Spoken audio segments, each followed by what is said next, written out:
Hello everyone and welcome to the new York Empoleon's newest league that we are going to be a part of, the UBL Season 3. Now you may notice there's no face cam. This season I'm going to be a little bit less invested in the editing process. I think that's the way it's going to go. Now they did say they had a face cam slot if I wanted to put one on, but I'm actually deciding for this draft analysis I'm not going to have face cam. For battles I will, but I'm not posting team builders. So this is going to be a little bit chiller of a league. I will be taking the battles seriously as much as I ever do. I'm very bad at just like not taking battles seriously, but I'm definitely going to just let it happen however it happens. After the GBA season that I've had, I definitely need this one to just kind of be for fun. It's a reminder that Pokemon is a fun league. Now this is a Wi-Fi league, and the first thing you're going to notice on your screen is that I got Tapu Koko. Now Tapu Koko usually goes in the top 5, usually even top 1. Now, as you all know, I have very bad luck when it comes to Pokemon. And in fact, or not specifically Pokemon, well, I do, but for drafting, I have very bad luck. And I actually had the first overall pick for the first time in a Wi-Fi league. So now I have back-to-back leagues in the APA and UBL. I've had first overall pick. That's very interesting and unexpected. So here we are. And I drafted Tapu Koko again with my first overall pick. It has done me very well in the APA for sure. I've really enjoyed using it. I think it's worthy of a first overall pick. I couldn't think of anything else I was dying to have that was qualifying a first overall pick, and so I decided I was going to grab Koko again. Now you all know what it does if you watch my APA stuff, or anybody who's ever drafted a first overall pick. Koko just is a really good utility mon that can be used in a number of different ways, whether it's utility, like it's got Taunt, Nature's Madness, things like that, or if you want to run offensive, it can run almost any offensive item, whether special or physical. It's got an incredible speed stat, great dual stabs, and is just a generally fantastic mon. And I think this is going to be the best first overall pick for the rest of Gen 7, in all honesty, for any league that anyone's doing. Now, I did not want to build the same team I built in the APA, despite the success that team has had. I wanted to build something different, and this league had a totally different point system. Everything was points, the same way the APA was, but the points themselves were completely different. And instead of it being like 18, 17, 16, 15, it was 200, 180, 160, 140. Now, that's a little different. Going by 20 points is effectively going by 2 points, right? I mean, but that's sort of like if you started at 20 and you just went by 2 points. But going by 2 points is a big deal. And you get 1,000 points. The Mega was not included in those 1,000 points, but could add you a few extra points if you did take a low tier Mega. And so this was 200 points, and you'll see I have 800 points remaining for the rest of my draft. Next up, I did decide to grab a Mega that was not going to get me any bonus points. It's going to be Mega Charizard X. Honestly, Mega Charizard X is something I've wanted to try for a long time. I did a little silly like bracket of best Megas in format in the TBL server, and Mega Charizard X actually won over Mega Mawile, which I was very surprised by. It won 7-6 in the finals, so I don't think it was to say that Mega Charizard X is undeniably fantastically better, but it certainly put in its good, its shot and beat Mega Gallade in the semis and Mega Mawile in the finals. So I said, you know what? Let me give Mega Charizard X a try. I've never tried it before. Now, this is 2 ground weaknesses early, and I noticed I was stacking that, and I was going to have good hazard removal to make Mega Charizard X work, but I still figured this was going to be a decent option, decent mon for me to bring into the table. And I do like the idea of the dual stabs. This thing has Fire and Dragon. It is first turn Mega required, so I can't make any finagling plays where I just stay flying type, avoid a ground type attack, or don't take Super Effect from a Dragon or things like that. I can't do that, but I certainly can switch this thing on an Earthquake if I am predicting them to go for that. And Mega Charizard X is an incredibly good offensive mon.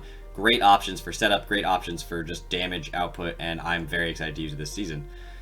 Next up, we went a little early for the Skarmory, and I don't think that's a problem. I actually don't regret this at all. Skarmory was only 120 points. Now, if you think about normal tiers where it's 180 for tier 1, 120 for tier 2, that is a straight up tier 2 Skarmory. Yup. I was not going to pass that up. I was like, yes, please. Tier 2 Skarmory is worth a round 3 pick. Tier 1 Skarmory, even like 140 point Skarmory, is not worth a round 3 pick at all. But 120 point Skarmory, yes, in my mind, give me that. Give me that ground immunity, give me those hazards, give me that defog, give me that utility, defensive options. Like this thing, it's too good for tier 2, and I said yes. Technically, it was actually tier 5, because you got 200, 180, 160, 140, 120. It's tier 5. I don't know how Skarmory fell that low. I was like, I'm not going to pass this thing up.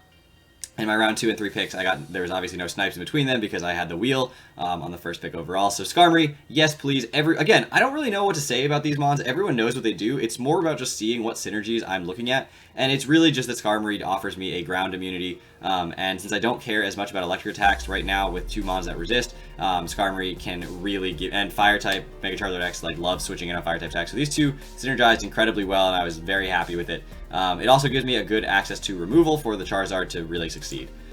Next up is a mon that I regretted almost immediately, which is Suicune. Love Suicune as a design, hate Suicune competitively. Hate facing it, have never used it, really just not comfortable with it. And in fact, I actually did make a couple transactions right after the draft. I'll talk about those later. But note that Suicune was one of those 2 transactions.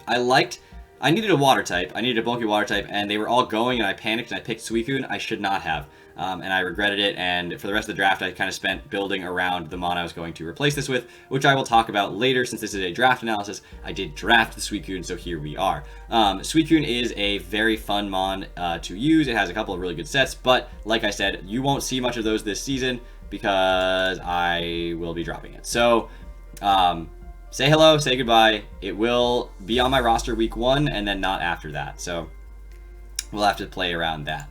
Next up, I drafted the Krookodile. Krookodile is a mon I have loved using, was a part of my first ever 6-0 in format as an offensive, like I got the 6-0, I didn't get 6-0'd. And it's just an absolute monster. It's got amazing dual stabs, amazing offensive typing, and amazing offensive synergies with the Koko and Charizard. Since it is a rock resist, it is able to set up rocks itself. It is going to be able to taunt, to knock off, to earthquake, to rock slide, to whatever I need it to do. It does well. It's a great mon in format. Love its speed tier, love using it. It's absolutely fantastic. There's not much I need to say. I've used Krookodile before. Anyone who's watched my channel knows how I use Krookodile. It is a very good offensive breaker, occasionally sweeper, and we go from there. Anything that can be both a breaker and a sweeper, in my opinion, is a valuable mon, and especially as you get towards round 5. And so Suicune and Krookodile, I took those 2 together. Then I waited for a really long time, and then I picked the mon that was the mon that I actually wanted to plan my whole draft around, and I waited till round 6 to pick it up because it's not really a mon that deserves to be picked before round 6, but it is the mon that I wanted to use more than anything else this season. I was so scared it was going to get sniped. It did not. That is Heracross. So pumped to use this thing. I love Heracross. This thing, I've never drafted it before, but I've wanted to for a while, and I've watched it be successful. 2 Moxie-Mons in a row means that I have some physical sweepers, and definitely need to look into my special offense moving forward in this draft. But Guts means that this thing is a status immune, or at least status absorbing threat. And its move pool is absurd, its power level is out of this world, and you can slap a Choice Band, you can slap a Flame Orb, you can slap a Choice Scarf, you can slap Expert Belt, Life Orb, you know, if you want leftovers and to run this thing defensively, you certainly can. It has the move pool for that. You can run setup with bulk up and substitute. You can do whatever you want. Sleep Talk, actually, when you're resting, does get buffed, so this thing is absolutely incredible, and I'm super excited to use it, and I'm actually pumped up. Like, this has honestly revitalized everything about this draft. Whatever I did wrong with Suicune, Heracross getting it, making sure it didn't get sniped, definitely pumped me up. And a pair with Heracross, I drafted Rotom Mo, because I knew I needed another mon off the ground. I have a Koko Rotom core in the APA, and that has been fine. It was Rotom Ghost, not Rotom Mo, but I decided to go with Mo this time because the grass stab is incredibly useful. It offers a couple of resistances, although it does give me the weakness to poison alongside Koko, thanks to both their dual typings instead of the Rotom Ghost that actually resists that. But I don't think poison is the type I'm most worried about, since Crook, Skarmory, and some of my other mons will be fine. Rotom being off the ground helps Mega Charizard out a lot. It's another really good defogger that isn't weak to rocks, which is incredible, like Skarmory, like Koko. So getting a decent amount of removal on this team is paramount to making sure that that Charizard X has the chance to sweep, even if I don't lead with it. Next up, we drafted Nidoking, and again, I don't have much to say about this. It duplicated typings with the Krookodile a little bit too much. It didn't do anything that I wanted. I was thinking about it getting it as a special attacker, since I did have a lot of physically offensive mons, but it really didn't fit the team as well as I'd wanted, so you're going to see when I do talk about those transactions a little later. Nidoking is a part of that. So again, not too much to say. You'll see it on my roster week 1, and after that you won't see it again on the New York Empoleon, which actually marks the second time I've drafted Nidoking and dropped it week 1, which is kind of interesting. Maybe I should just stop drafting Nidoking because I never actually keep it, or maybe I should keep it and actually try it out. I've never done that either. But Nidoqueen I love in the APA, and I drafted Nidoking thinking I might love it, but I decided it was going to be part of a transaction.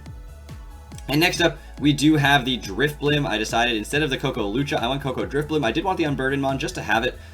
It's also a ghost type, so it's a good spin blocker. Another thing off the ground, again, to handle the ground type attacks flying at Mega Charizard. Now it is my 3rd flying type if you count Mega Charizard X as a flying type, and so that is something I definitely have to watch out for. But it's another removal. It's got Aftermath, which is a really useful ability. It's got good resistances, great typing. It's decently strong as well, which surprises me every time.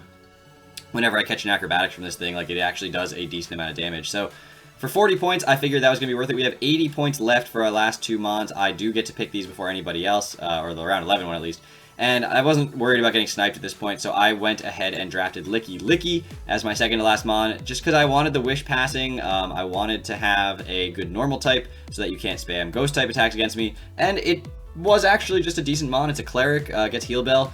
And so it's actually a good Mon to just have utility-wise. You never know when you're going to need a Mon like it. And lastly, I drafted Kryogonal. One more piece of removal, a good, strong Ice type. Freeze Dry is an amazing move. And honestly, blazing through this draft analysis, but that is the team this season. Now, I did say I will talk about those transactions, and I'll talk about them here a little bit because I'm not really going to leave those Mons on the team for very long. Suicune and Nidoking have both been dropped in favor of picking up Slowbro and Scolipede. This was not exclusively because I don't like Suicune and Nidoking. It also was because I realized that my middle of my roster from round 4 to round 9, or actually round 3 to round 9. Let's go through the speed tiers, okay? Skarmory's base 75, I believe. Suicune's base 85, Krookodile's base 92, Heracross is base 85, Rotom's base 86, Nidoking's base 85, and Drifblim's base 80. So I decided that's probably not ideal. 3 base 85 Mons and a lot of Mons between 75 and 92 is just not ideal. So I decided Scolipede, which gets me another Mon over 100, and the Slowbro getting me a slower aspect to things, as well as a Psychic type, which I didn't have at all. Really was a generally better play in my opinion, so I opted to go with Slowbro and Scolipede, which will be joining my team starting in week 2.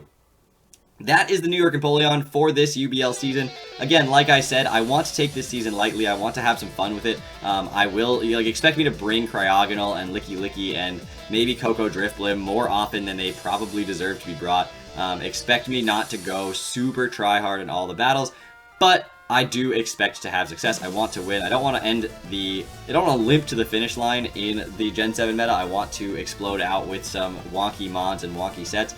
But I hope you guys enjoyed this draft analysis. Hopefully, you guys tell me down below if you guys have anything you would change about this team, if you like it, if you don't like it. And I just think that I'm going to have a lot of fun with it. And that's really what it's all about. So hopefully you guys enjoyed it, and I'll see you guys back here next week as we take on Sohan, OPJellicent, and the Toronto Leaf Storms in week 1 of the UBL Season 3. Thank you all so much for watching, and I will see you all next time. Take care, everybody.